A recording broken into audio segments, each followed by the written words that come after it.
le chef de l'État, à l'occasion de la présentation des vœux, a soulevé un point très précis qui concerne le fonctionnement de l'administration.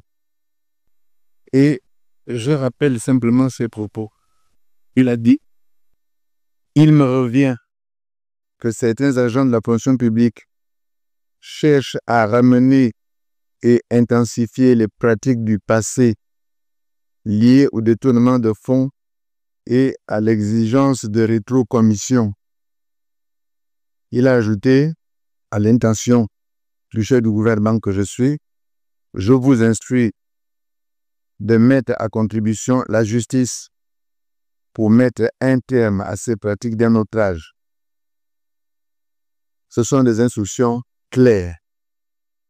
Si je ne vous réunissais pas aujourd'hui, je serais en faute. Parce que c'est une instruction qui a été donnée publiquement par le chef de l'État sur un point qu'il a indexé de façon très claire. En réalité, pour lancer la réponse au point évoqué à l'instruction que le président de la République a donnée, j'ai pensé qu'il fallait partir de l'organisation actuelle de l'État et de deux textes que vous connaissez. Il s'agit d'abord du décret 378 du 26 mai 2000 qui porte création, attribution, organisation et fonctionnement des instructions générales des services dans les ministères. Il s'agit ensuite d'un texte qui a complété ce décret un peu plus tard, qui est la loi 20-2005 du 3 janvier 2006. Dans le secteur privé, il existe une fonction d'audit interne.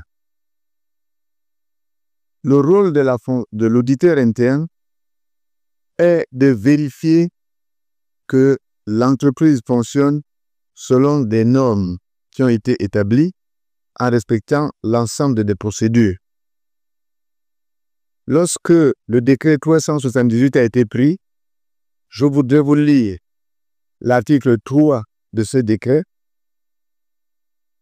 Il a été dit « L'inspection générale des services est chargée de contrôler et de suivre la régularité de l'activité de l'ensemble des services relevant de son département. » L'alinéa qui suit précise « Elle est également chargée de préparer et de mettre à jour les manuels de procédure ainsi que les manuels d'organisation des services du ministère en collaboration avec le secrétariat général du ministère concerné. » Alors ma première question est, mesdames et messieurs les inspecteurs généraux et inspecteurs généraux adjoints, où sont vos manuels de procédure? Qu'en est-il? Puisque le texte qui vous crée dit que vous êtes chargé de l'élaboration des manuels de procédure. Commençons donc par le commencement. Où sont ces manuels de procédure? Parce que s'ils n'existent pas, on a la réponse à la première question qui est posée. Pourquoi y a-t-il autant de dérives dans les ministères? Parce que la question n'est pas est-ce qu'il y a des dérives? Vous avez entendu l'affirmation du chef de l'État, je l'ai répété en la lisant pour être sûr de dire ce qu'il a exactement exprimé. Donc, pourquoi y a-t-il autant de dérives? Parce que, en réalité, comme une rivière sort de son lit, la quasi-totalité des inspecteurs généraux et inspecteurs, vous êtes sortis du texte qui vous crée pour aller vers des pratiques qui n'ont rien à voir avec les missions qu'on vous a données. Dans la plupart des cas, les inspections des services sont mêlées à la gestion. Comment pouvez-vous être juge et partie? Votre rôle, ce n'est pas de participer à la gestion. Votre rôle, c'est de dire que le courrier a été bien écrit, qu'il a été bien enregistré, que les délais de réaction du ministère sont de bons délais, que les personnes qui ont engagé des ressources de l'État ont bien répondu, que les politiques qui sont déclinées ont fait l'objet d'instructions précises, etc. etc. C'est ça votre rôle, de faire le constat que ça ne se passe pas bien et de faire les préconisations destinées à corriger la trajectoire du ministère.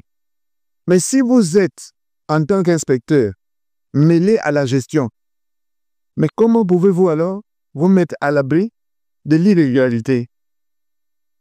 Et n'êtes-vous pas les premiers concernés par les rétrocommissions dans ce cas-là? Parce que ce n'est pas vous que ça concerne en premier lieu. À savoir, pour qu'un texte avance, pour votre visa, pour que le visa soit là, pour que vous voyez ce qui vous revient, etc., etc. Je ne dis pas que c'est tout le monde, mais je suis obligé de soulever. Une fois qu'un problème a été évoqué, il faut l'affronter. Le fait est que on parle de plus en plus dans notre administration et le président n'a fait que rendre public un fait que l'opinion publique partage. À l'occasion des vœux, j'ai soulevé une question. Combien d'entre vous, combien de ministères se contentent d'accuser réception des lettres qu'ils reçoivent? Simplement accuser. J'ai reçu, nous allons traiter le dossier. Combien? Si on fait le point, dans la plupart des cas, presque personne. C'est-à-dire le b.a.-ba de l'administration. Celui qui fait courir le délai de réclamation de l'usager, du justiciable ou du contribuable ou de l'administré. Celui qui fait courir son délai. Dès lors que vous n'accusez même pas réception, ben la personne n'est pas en capacité de dire « je vous ai écrit à cette date et le délai de 3 mois ou de 4 mois est révolu, donc je suis en droit de… » Vous déniez le droit aux citoyens d'exercer les recours qu'ils ont le droit de faire. Mais qui doit relever cette anomalie? Ce sont les inspections de service. Et l'inspection de service est l'entité qui doit, y compris vis-à-vis du ministre, faire remarquer que son courrier est en retard, que les délais de réponse au courrier ne sont pas respectés, ou que le traitement du dossier est anormal. Mais si vous ne faites pas ce travail, qu'est-ce qui va éveiller l'attention du ministre? L'attention du directeur, des secrétaires généraux, l'attention des directeurs généraux pour savoir que la simple opération de réponse, d'accuser de réception et de réponse n'est pas réalisée. Mais si on n'accuse pas réception, à plus forte raison le traitement du contenu des problèmes qui sont évoqués. Dans beaucoup de cas, on répond avec légèreté, de façon qui doit être désinvolte, en se disant de toute façon, content ou pas content, ça ne change rien. Il s'ensuit que le résultat de notre administration n'est pas bon. Voilà la conséquence. Si nous ne sommes pas capables de répondre, nous ne sommes pas capables d'entretenir le dialogue qui doit se faire à juste titre entre les gens qui gouvernent, c'est-à-dire ceux qui ont la responsabilité de la conduite au quotidien des dossiers, et les gens qui s'adressent à l'administration, qu'ils soient du secteur public ou du secteur privé, qu'ils soient des petits, des grands, des simples citoyens, ceux qui attendent une réponse. Quand je vois le nombre de personnes qui se massent devant les bâtiments de la primature pour venir soulever un problème, les gens viennent s'asseoir, mais nous avons écrit, attendez-moi, il n'y a pas de réponse, etc., etc. Vous alimentez la contestation. Donc, nous sommes en pleine dérive. Et nous dérivons alors que nous disposons des outils, nos aînés, les décrets de 2000, certains d'entre vous ne travaillent peut-être pas encore, ou d'autres étaient des jeunes fonctionnaires, etc. Mais le décret et les lois de 2000, ça veut dire qu'il y a 25 ans, des gens ont réfléchi à cette question avant nous et ont balisé le terrain. Et quand ils ont balisé le terrain, ils ont défini les couloirs dans lesquels nous devons fonctionner. Nous n'avons pas à réinventer la roue.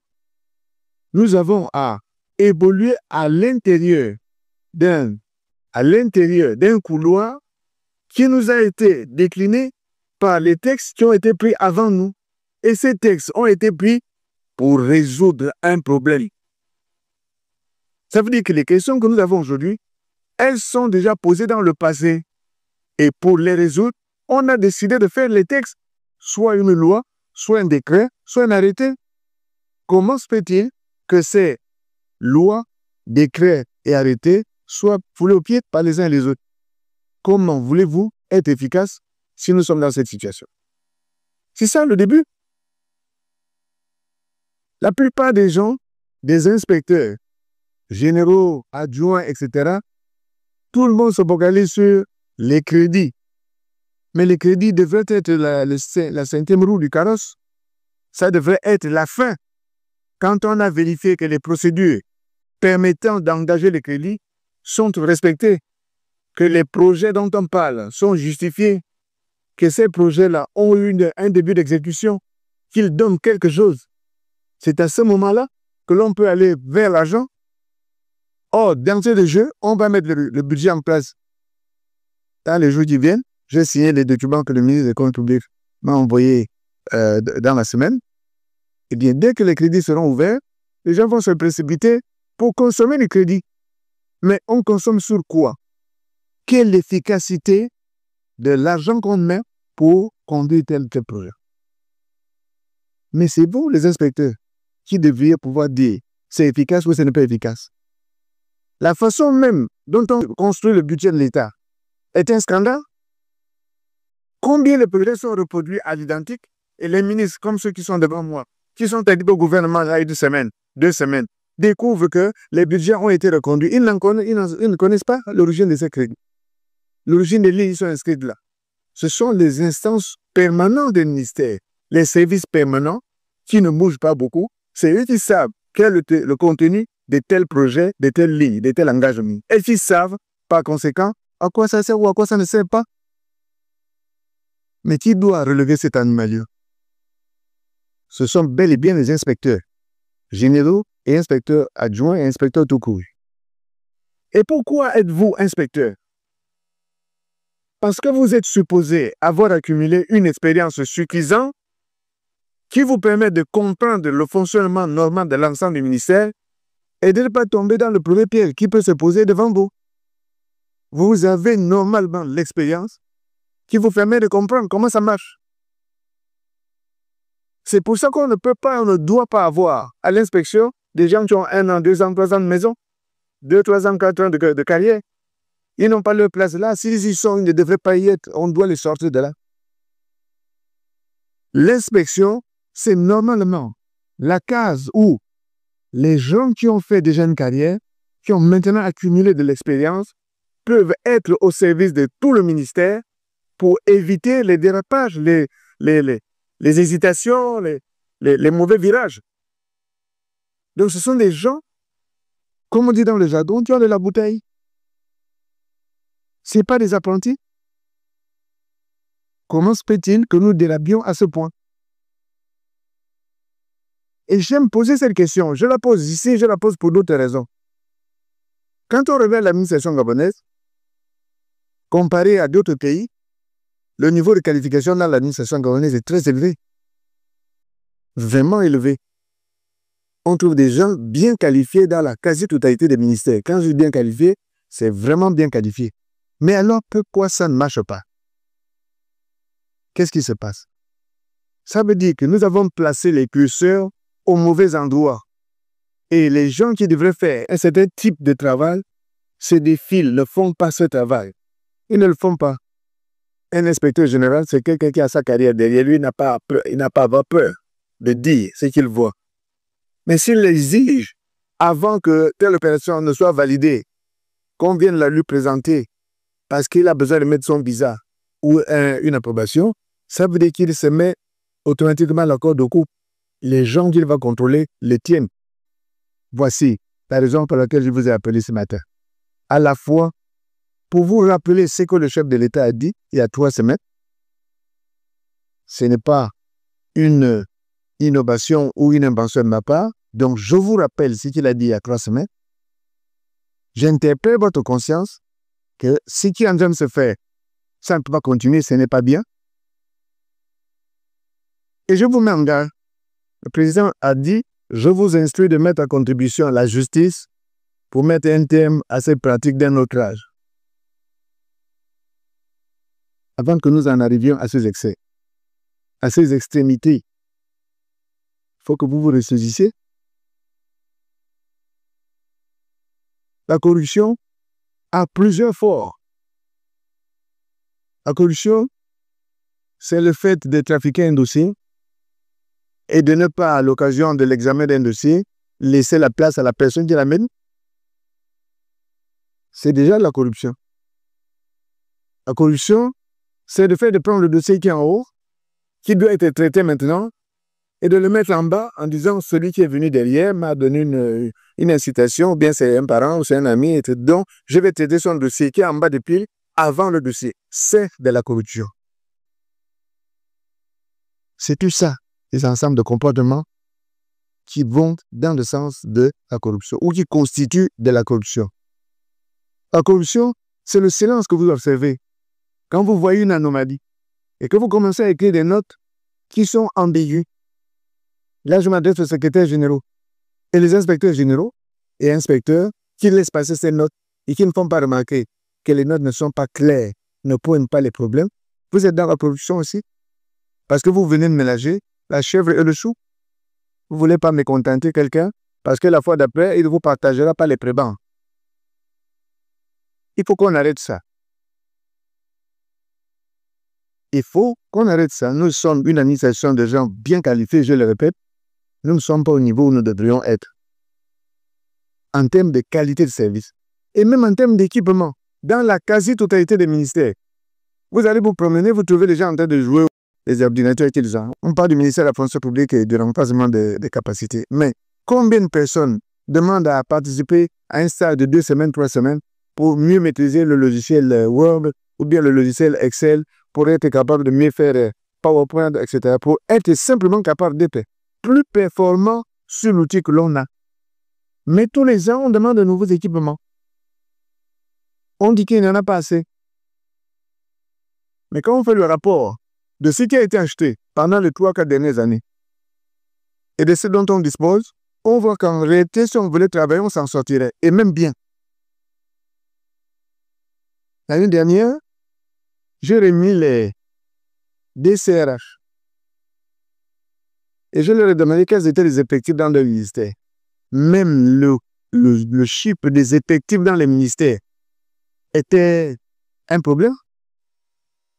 Les DCRH avaient un chiffre, les secrétaires généraux avaient un chiffre, les ministres avaient un chiffre. Dans le même ministère, comment peut-on imaginer cela? Si on n'est pas capable simplement, dans un ministère, de dire combien il y a de personnes, alors qu'est-ce qu'on peut contrôler dans le ministère en question? Comment faites-vous l'évaluation des gens? Il y a quelques années, quand je commençais à travailler, on était noté tous les trimestres. Il y avait une notation, tous les trimestres. Et d'ailleurs, je vous fais remarquer que les militaires continuent à évaluer leur personnel. Alors, pourquoi les militaires évaluent les leurs et les civils n'évaluent pas les leurs? Pourquoi? C'est la même administration, c'est la même caisse qui paye. Et celui qui paye a le droit d'évaluer celui qui le paye. Qui doit évaluer? Qui doit contrôler que l'évaluation se fait de façon objective? Ce n'est pas pour les inspecteurs généraux et adjoints et les secrétaires généraux. Que faites-vous de vos évaluations? Où est-ce qu'on en est? Comment sait-on qu'on atteint les objectifs qu'on s'est assignés? S'il n'y a pas une évaluation, chacun fait comme il veut et l'année se termine et chacun se dit bon, l'année est terminée et alors? Mais au bilan, qu'avez-vous fait? Et qui doit faire cette évaluation? Faut-il vraiment que quelqu'un arrive de l'extérieur? Oui, on va aller chercher je ne sais pas quelle société en Europe, en Amérique et même dans d'autres pays africains pour venir nous donner la leçon. Mais vous avez les compétences pour faire ces évaluations. Elles existent chez nous. On n'a pas besoin d'aller les chercher. Vous les avez. Si vous ne les aviez pas, je me dirais, bon, puisqu'ils n'ont pas, allons chercher dehors. Mais elles existent chez nous. Alors, comment ça se fait que ça ne marche pas? Il y a un problème. Je suis venu vous dire, sur la base des instructions que le chef d'État m'a données, que j'attends en premier lieu que les inspecteurs généraux, inspecteurs me donnent dans les différents ministères ce que dit l'article 3 du décret 378, c'est-à-dire les manuels de procédure d'organisation des services dans les différents ministères où vous trouvez. Vous avez 60 jours pour me déposer ces manuels. Si je ne vous les avais pas dans 60 jours, vous êtes relevé de vos fonctions. Je vous assure que je vais préparer le texte qui vous relève immédiatement. À partir d'aujourd'hui, je les prépare. Il me restera seulement à remplir le nom. je ne vais pas y aller par 4 chemins. C'est où vous déposez le manuel, où vous êtes parti. On va commencer comme ça. Manuel de procédure et manuel d'organisation de service. Et ensuite, les secteurs généraux. Vous avez 60 jours pour me déposer un système de notation de vos agents. 60. Si je ne l'ai pas à la fin du mois, 60 jours, vous êtes parti. Vous me donnez une évaluation, un système d'évaluation dans votre direction. Comment vous évaluez les gens? Un système objectif. Le copinage, la camaraderie ne nous rendent pas service. Ils affaiblissent notre administration et ils affaiblissent les performances que nous pouvons avoir. Nous sommes un petit pays en population. Puisque nous sommes petits, nous sommes obligés d'utiliser la pleine puissance de la totalité de nos ressources humaines pour obtenir des résultats. Nous n'avons pas les moyens de laisser les gens comme ça avec de faibles rendements. Ce n'est pas à notre portée. Je vous rappelle que juste à côté de nous, la compétition va s'intensifier. On parle de ces marques, on parle de ces, mais il faut qu'avec le nombre de personnes que nous avons, avec la population que nous avons, nous ayons des rendements et des productivités qui soient au minimum à la hauteur, sinon au-dessus de ce que nos voisins ont. Si nous avons l'ambition d'être à l'égal de nos voisins, mais ça, ce n'est pas une ambition. Notre ambition devait être en tête des autres. C'est qu'une seule ambition, eux aussi cherchent à être en tête. Mais nous, chez nous, nous aussi, on doit dire nous serons en tête. Et être en tête, c'est purger l'administration de ces mauvaises pratiques. Donc, je vous donne 60 jours. Et le compte à rebours commence aujourd'hui. 60. Pour que vous me déposiez les manuels de procédure et les manuels d'organisation pour ce qui est des inspecteurs généraux et pour les secrétaires généraux, que vous me donniez un système de notation de vos personnels. Comment évaluer vos personnels? Quel est le système que l'on met en place? Qui soit un système ouvert, équitable et qui ne souffre pas de contestation parce qu'on aura noté le cousin, la cousine, le copain, la copine, etc. Non, ça doit être quelque chose de clair. Alors, 60 jours. Si on n'a rien dans 60 jours, je vous répète, ma position est claire. Dans 60 jours, on fait un mouvement complet. Tous les gens qui ne sont pas à l'heure, hop, on les change. Il faut que les choses, avant qu'on aille devant les tribunaux, c'est un peu loin, on va commencer par ce qui est à notre portée. La seconde chose que je vous demande aux inspecteurs, c'est de sortir de tous les circuits de gestion financière du ministère. Vous n'avez rien à faire là-dedans. Vous êtes des auditeurs et un auditeur ne participe pas à la gestion. Il audite, il regarde. Il ne gêne pas l'exécution, ce n'est pas son rôle. Il signale que ça marche ou ça ne marche pas. Il signale dans un rapport écrit l'anomalie, il la signale. Il la décrit, il la signale. Il dépose son rapport. J'attends tous les mois, à partir de maintenant, la copie du rapport des inspecteurs généraux de services. Vous déposez une copie directement chez le ministre et une copie directement chez le Premier ministre. Je veux une copie de vos rapports tous les mois. Et ça commence ce mois qui va démarrer là en février. Fin février, je veux vos rapports. D'ailleurs, nous sommes le combien? On est le 28. Bon, vous n'avez pas eu le temps ce mois de janvier, mais février. Je veux voir ces rapports, je veux les voir. Vous les déposez en copie directe au cabinet du Premier ministre. Et je vais voir. Si vos rapports sont complaisants, vous êtes parti. Si c'est une question de complaisance, vous êtes parti aussi. Mais si ce sont des règlements de compte que vous voulez faire, ça ne sera pas mieux. Prenez de la hauteur. Un inspecteur, je répète, c'est quelqu'un qui a de la bouteille, qui parle objectivement pour le service, parce qu'il veut que son ministère se présente mieux dans la compétition, dans la contribution à l'évolution du pays. Donc, ce n'est pas un outil de règlement de compte, ni un outil de protection des amis. C'est un rapport froid, objectif.